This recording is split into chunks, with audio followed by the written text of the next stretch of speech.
كتاب أنزلناه إليك لتخرج الناس من الظلمات إلى النور وقال رسول الله صلى الله عليه وسلم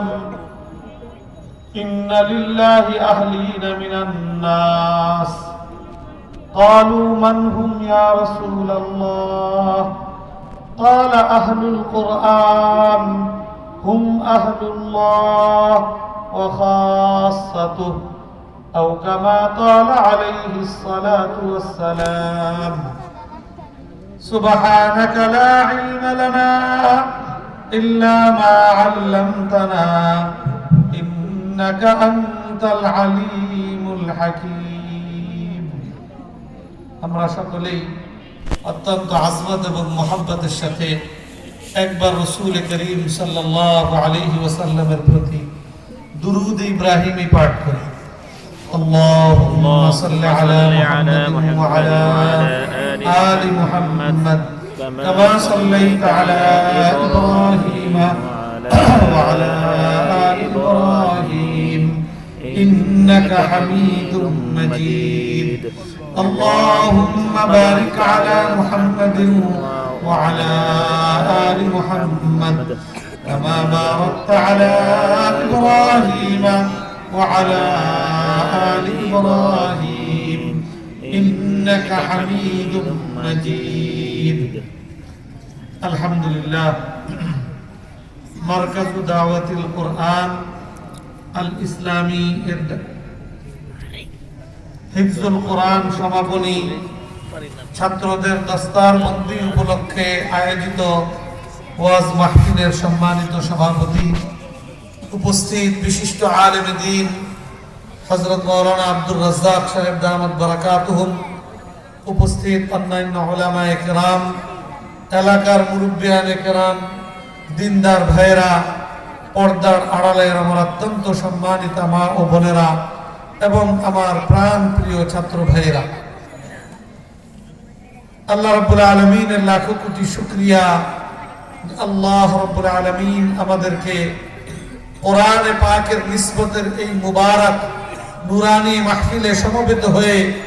উলামায়ে কেরামের সান্নিধ্যে বসে কোরআন সুন্নাহর আলোচনা শুনবার, আমাদের জীবন চলার পথেও গ্রহণ করবার আল্লাহ তাআলা আমাদেরকে যে সুযোগ এবং তৌফিক দান করেছেন, এজন্য আমরা সকলেই দিল থেকে আল্লাহর শুকরিয়া আদায় স্বরূপ বলি আলহামদুলিল্লাহ। দীর্ঘ রাত্র হয়েছে এবং আলহামদুলিল্লাহ দেশের শীর্ষ দুইজন আলেমে দ্বীন হযরত মাওলানা মুফতি দিলাওয়ার হোসেন দামাত বারাকাতুহুম, হযরত মাওলানা আবুল বাশার মুহাম্মদ সাইফুল ইসলাম দামাত বারাকাতুহুম, এই দুইজন সহ আরো অনেক উলামায়ে কেরাম এখানে আলোচনা করেছেন। রাত্র অনেক দীর্ঘ হয়েছে, এই জন্য এখন আর লম্বা আলোচনার কোনো সুযোগ নেই বা লম্বা আলোচনা করা মুনাসিব নয়। সর্বশেষ অত্যন্ত গুরুত্বপূর্ণ যে কাজটি এইমাত্র আমরা সম্পন্ন করলাম, এই মাদ্রাসা থেকে এই বছর, চলতি বছর এবং বিগত বছর, এই 2 বছরে 31 জন ছাত্র যারা আমাদেরই সন্তান, আমাদেরই কারো ছোট ভাই, কারো ভাতিজা, আল্লাহ তাআলা তাদেরকে দুনিয়ার মধ্যে সবচেয়ে বড় দৌলত আল্লাহর কালাম কোরআনে পাক তাদের সিনায় সংরক্ষণ করার মহা সৌভাগ্য আল্লাহ তাআলা তাদেরকে দান করেছেন।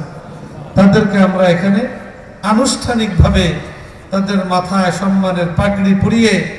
আমরা তাদেরকে সম্মানিত করার চেষ্টা করেছি এবং আনুষ্ঠানিকভাবে সকলের উপস্থিতিতে এই পাগড়ি প্রদানের মাধ্যমে আপনারা যে এই প্রতিষ্ঠানকে ভালোবাসেন, এই প্রতিষ্ঠানকে সহযোগিতা করেন, এই প্রতিষ্ঠানের কি ফলাফল, কি ফসল, এই সমাজকে এই প্রতিষ্ঠান কি উপহার দিচ্ছে, সেটা আপনাদের সামনে উপস্থাপনের জন্য আপনাদের সকলের উপস্থিতিতে তাদের মাথায় পাগড়ি পরানো হয়েছে। আমরা যেই প্রতিষ্ঠানকে ভালোবাসি, যেই প্রতিষ্ঠানকে এগিয়ে নেওয়ার জন্য সহযোগিতা করি, তার এই ফলাফল যখন আমাদের চোখের সামনে আসছে, আমাদের কর্তব্য মহান রব্বুল আলামিনের দরবারে দিল থেকে এই মহান নিয়ামত প্রাপ্তির উপরে আল্লাহ শুকরিয়া আদায় করা। এজন্য আমরা আবারও শুকরিয়া আদায় করি, আলহামদুলিল্লাহ।